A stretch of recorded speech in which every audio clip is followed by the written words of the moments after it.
ಬಳಪ ಹಿಡಿದ ಭಗವಂತ ಇರುತ್ತಾನೆ ನಮ ಸುತ್ತ ಅವತಾರ ನಾನಾ ರೂಪವೋ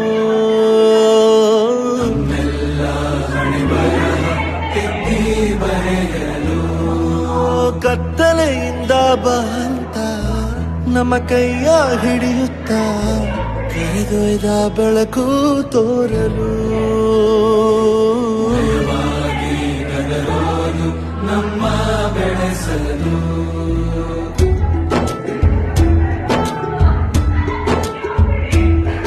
ಭಾಷೆ ಅಮೃತ ಕುಡಿಸೋ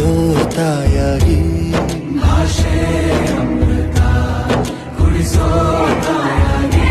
ಭವಿಷ್ಯ ಬರೆವಂತ ತಂದೆ ನೋವಾಗಿ